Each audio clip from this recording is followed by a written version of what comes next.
La capilla se congeló cuando la voz de mi madre cortó el aire. Te cambiaste el nombre. No fue sorpresa, sino juicio. Todas las cabezas se giraron. La mano de mi padre se tensó sobre el programa. Mi hermano dejó de reír en la puerta. Me deslicé en el asiento de la segunda fila, con la página aún caliente en la palma, mi nuevo nombre impreso con tinta negra que parecía casi deliberada. La silla a mi lado, la de la familia, permaneció intacta, igual que todos los hitos que se habían perdido. Pero al mirar ese espacio vacío, algo cambió. Pensaron que el silencio de hoy me exponía. No tenía ni idea de que los estaba exponiendo a ellos. Al crecer, aprendí a encogerme entre vidas más ruidosas. En nuestra casa de Austin, el ruido significaba importancia, y la importancia nunca me perteneció. Recuerdo cómo los tacones de mi madre resonaban en las baldosas cada vez que Brendan necesitaba algo, más fuerte, más agudo, más urgente de una forma en que mis necesidades nunca lo fueron. Vivian siempre recibía el tono suave, las manos cálidas sobre sus hombros, la atención persistente que hacía que la habitación se inclinara hacia ella. Yo era la callada, la que limpiaba sus propios desastres, preparaba sus propios almuerzos y aprendí desde pequeña a no interrumpir las conversaciones que me inundaban como agua. La primera vez que noté el patrón, tenía 12 años. Vivian tenía una exposición de arte escolar, una hilera de lienzos pintados apoyados contra la pared del gimnasio. Mi madre rondaba cerca de ella, sonriendo a los vecinos, quitándose una pelusa inexistente del vestido. Yo estaba de pie en un rincón con el certificado que había recibido esa misma mañana, un premio de un concurso regional de ciencias. No vino nadie de mi familia. Ni siquiera recordaban la hora. Mamá pasó a mi lado como si fuera parte del fondo. Sujétale la chaqueta a tu hermana, dijo, entregándome la suave tela sin mirarme. Doblé el certificado y lo guardé en el bolsillo. El papel crujió tan fuerte que resonó. Nadie lo oyó. Años después, durante mi graduación de la preparatoria, llegaron tarde. La ceremonia ya había comenzado. Mi fila de compañeros se movía buscando asientos. Cuando me llamaron, me puse de pie, buscando entre el mar de rostros a los 4 que importaban. Solo una silla en la sección familiar estaba vacía, la mía. Mis hermanos habían ido a una fiesta en el lago y mis padres estaban atrapados en el tráfico, aunque luego supe que habían parado a tomar un café. Apreté el programa con tanta fuerza que se desprendió una esquina. Me tragué el dolor y me senté lentamente, como si movimientos cuidadosos pudieran ocultar el vacío. La universidad no fue diferente. Enrique enviaba recordatorios con semanas de antelación para una ceremonia de premios departamental. Vivian me respondió con un emoji de corazón. Brendan lo dejó en visto. Mis padres respondieron 3 días después con un «lo intentaremos», casualmente. Nunca aparecieron. Esa noche, comí comida para llevar sola en las escaleras de la residencia, con mi premio a mi lado, todavía dentro del sobre que no abrieron. Cuanto más mayor me hacía, más callada me volvía. Aprendí que contradecirme solo me llevaba a la típica frase de mamá, no seas dramática, Evelyn. Papá asentía sin levantar la vista del teléfono. Mis protestas se hicieron cada vez más breves hasta que desaparecieron por completo. El último recuerdo que me quedó, clavado como una astilla, fue la ceremonia donde presenté mis primeras investigaciones sobre desalinización. 5 asientos reservados, todos vacíos. Sostenía un programa doblado en la mano, alisando el mismo pliegue una y otra vez, intentando fingir que el hueco a mi lado no se notaba. Un mensaje zumbaba, luego una foto de Brendan asando a la parrilla en una fiesta en el jardín. Ojalá estuvieras aquí, escribió. No lo decía en serio. Ese fue el día en que descubrí mi lugar en la familia, un espacio tranquilo al margen de sus vidas, que nunca se veía de verdad a menos que guardara silencio. El cambio no ocurrió de un momento a otro. Se acumuló lentamente, como la presión tras una puerta que había mantenido cerrada durante años. Pero el día en que finalmente se dio fue normal, silencioso, engañosamente normal. 8 meses antes de mi defensa de tesis, envié el anuncio a mi familia, una notificación clara y formal de la universidad, con fecha y hora impresas en tinta negra nítida. La envié por correo a casa en Austin, envié un recordatorio por SMS y la añadí al chat familiar. 22 de abril, 3 de la tarde, escribí. Mi madre respondió horas después con un distraído, muy orgullosa, cariño. Vivian le dio el visto bueno. Brendan escribió, bien. Me dije a mí misma que era suficiente. Durante el invierno, repetí la fecha en cada cena dominical. Mamá asintió sin levantar la vista del teléfono. Papá murmuró algo que podría haber sido un asentimiento. Vivian habló del calendario de fútbol de sus hijos. Brendan volvió a sus últimos experimentos con barbacoa. Se los recordé de todos modos, 5 meses, 3 meses, 6 semanas, 2. Cada recordatorio era como tocar una ventana cerrada, sin sonido alguno. Luego, en febrero, Brendan publicó la invitación. Una barbacoa de primavera. El gráfico decía 22 de abril, de 13 a 18. Me quedé mirando la pantalla el tiempo suficiente para que los píxeles se difuminaran. Cuando lo llamé, parecía genuinamente confundido.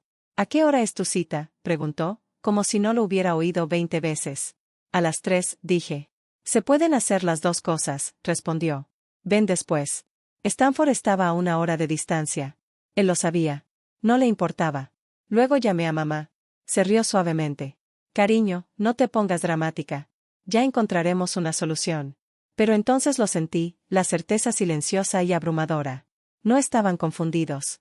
No estaban ocupados. Simplemente eligieron otra cosa, a otra persona. Como siempre. La confirmación final llegó el día antes de mi defensa. Mamá respondió con la música a todo volumen, con la voz entrecortada por las carcajadas. Estoy en casa de Brendan ayudando con los preparativos, dijo. Es un caos total. ¿Y mañana?, pregunté. A las 3, ¿no? Allí estaremos, dijo distraída. Vivian traerá el postre. Colgó antes de que pudiera responder. La tarde siguiente, de pie en el pasillo frente a Patterson Hall, vibró mi teléfono. ¿Dónde estás?, preguntó mamá. Estamos todos en casa de Brendan. No respondí de inmediato. Dejé que el silencio, denso y definitivo, llenara el espacio entre nosotras. Y en ese silencio, algo dentro de mí encajó. No lloré en el pasillo frente a Patterson Hall. No devolví la llamada a nadie.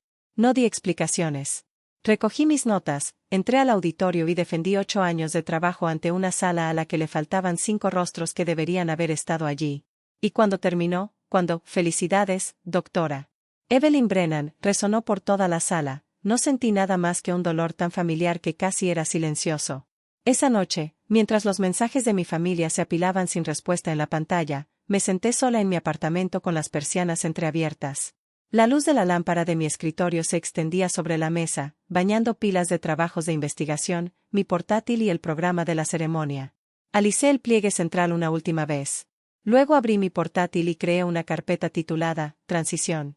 Sin emociones, sin vacilaciones, solo una carpeta, y el primer paso hacia una vida a la que ya no tendrían acceso. Empecé con lo esencial. Descargué la solicitud de cambio de nombre del sitio web del condado y la imprimí. El zumbido de la impresora en el tranquilo apartamento me resultó extrañamente reconfortante. Páginas de instrucciones, documentos requeridos, directrices de identificación, resalté cada sección con trazos firmes. Mi bolígrafo no titubeó ni un segundo. A continuación, las cuentas financieras. Inicié sesión en cada una, actualicé la información de contacto y guardé los extractos en la nueva carpeta llamada Registros. Exporté 2 hojas de cálculo, una con todas las cuentas vinculadas a mi antiguo nombre y otra con un mapa de cómo se modificarían con el nuevo. No era venganza. Era orden. A medianoche, la carpeta tenía más estructura de la que mi familia me había ofrecido en años. A la mañana siguiente, me desperté temprano. El aire era fresco y la luz del sol penetraba con fuerza a través de las persianas. Preparé una taza de café, el vapor se elevaba lentamente mientras revisaba la petición por última vez. Luego me cambié de ropa, blusa azul marino, pantalones planchados, el pelo recogido con cuidado, y conduje hasta el juzgado del condado. El edificio se recortaba pálido y silencioso contra el cielo. Dentro, la secretaria me deslizó una pila de formularios. Rellene estos, me dijo. Asentí, me senté junto a la ventana y empecé. Línea a línea, firma a firma, mi nuevo nombre, Evelyn Morrison, se acomodó en cada espacio en blanco como si perteneciera a ese lugar. Cuando devolví los documentos, la secretaria estampó el sello en la primera página, con un sonido nítido y definitivo. El trámite tarda unas semanas, dijo. No pasa nada, respondí. Afuera, el sol se sentía diferente, más claro, menos como algo que tuviera que ganarme. La siguiente fase duró días tranquilos.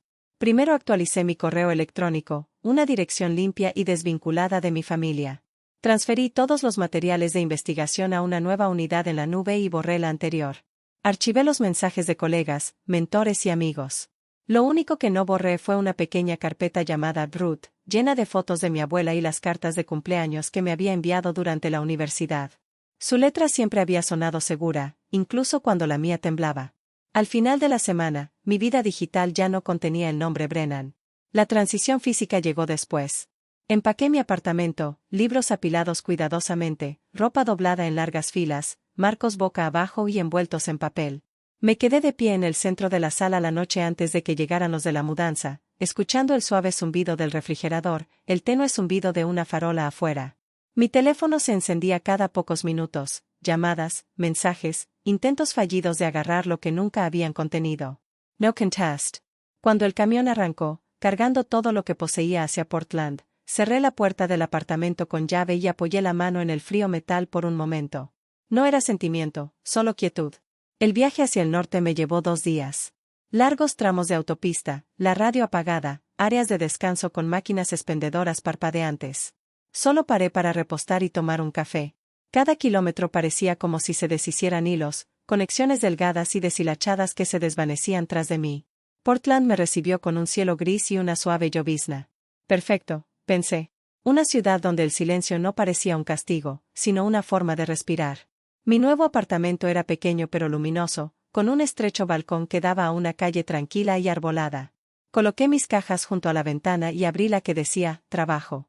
Trabajos de investigación, un cuaderno, una foto de mi abuela y yo en una cena de cumpleaños que ya había pasado. La colgué sobre mi escritorio. A la mañana siguiente, entré en la consultora ambiental que me había ofrecido un puesto meses antes. Una recepcionista me recibió con calidez. Mis nuevos colegas se presentaron uno por uno. Nadie preguntó por mi familia. Nadie me comparó con un hermano. Me senté en mi nuevo escritorio, inicié sesión en mi nueva cuenta y sentí una extraña y desconocida tranquilidad en el pecho. Por las noches, continuaba con el trabajo silencioso. Cambié el nombre en mi licencia de conducir, actualicé mi registro de votante, reemplacé mi historial médico, reasigné contactos de emergencia, cerré la última cuenta bancaria con el apellido anterior. Cada tarea traía su propio sonido, el tecleo, el clic de un botón, el suave rasgado de un sobre. Not a dramatico, not a triumphal, sino preciso, controlado, mío. Algunas noches me sentaba en mi escritorio con la ventana entreabierta, dejando entrar el aire fresco. Cogía un formulario, una factura, un documento, y sentía que esa opresión familiar en el pecho se aliviaba un poco. Esta vez, pensé, deslizando otra página en la carpeta completa, no arreglaré lo que han roto. No era una promesa, solo un límite, por fin escrito. La notificación llegó una mañana gris, semanas después de instalarme en Portland. Su solicitud de cambio de nombre ha sido aprobada, decía, una frase simple, un interruptor silencioso. Imprimí la confirmación. La página aún estaba caliente cuando la guardé en una carpeta con la etiqueta Identidad. Los nuevos documentos, licencia, tarjetas bancarias, historial laboral, ya habían empezado a actualizarse. Pronto, nada llevaría el nombre que mi familia olvidó a propósito. No lo anuncié. No le escribí a nadie. Simplemente viví. Pero el silencio tiene una forma de resonar cuando la gente espera ruido. La primera señal llegó de un correo electrónico reenviado por Recursos Humanos a mi nueva bandeja de entrada. Su contacto de emergencia intentó acceder, decía el encabezado. Mi antiguo número se desconectó. Mi antiguo correo electrónico se archivó. Mi expediente personal los marcó como relación no verificada. El sistema los bloqueó automáticamente. Otra señal llegó la semana siguiente. El administrador del apartamento de Austin dejó un mensaje de voz en mi nuevo teléfono del trabajo. Su familia ha estado intentando contactarnos para obtener su dirección de reenvío.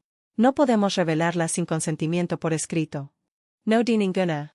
Un mes después, encendí el viejo teléfono que guardaba en un cajón. 83 llamadas perdidas de mi madre. Docenas de Vivian, un puñado de Brendan, una de papá. Cada mensaje de voz se volvía más frenético que el anterior. ¿Dónde estás? Esto no tiene gracia. Tenemos que hablar de la graduación. Lo estás exagerando. No puedes desaparecer así como así. Este silencio es infantil. Nos debes una explicación. No les debía nada. Apagué el teléfono y lo volví a guardar en el cajón. El aire se sentía más ligero. Entonces llegó el momento en que todo se alineó. La tía abuela Ruth falleció, silenciosa y pacíficamente. Fue una de las pocas personas que me vio, que realmente me vio, y supe que tenía que irme. No por mi familia, sino por ella. La capilla de Austin lucía igual que la última vez que estuve allí, madera pulida, iluminación tenue, un aire cargado de lirios. Llegué temprano y me senté cerca del pasillo, con las manos cruzadas alrededor del programa impreso. El nombre, Evelyn Morrison, seguía siendo extraño para mi familia, pero ya no lo era para mí. Ya no. Llegaron en una ola. Mi madre se detuvo a medio paso al verme. Te cambiaste el nombre. No era una pregunta. Era una acusación. Mi padre tensó la mandíbula. Vivian parpadeó con incredulidad.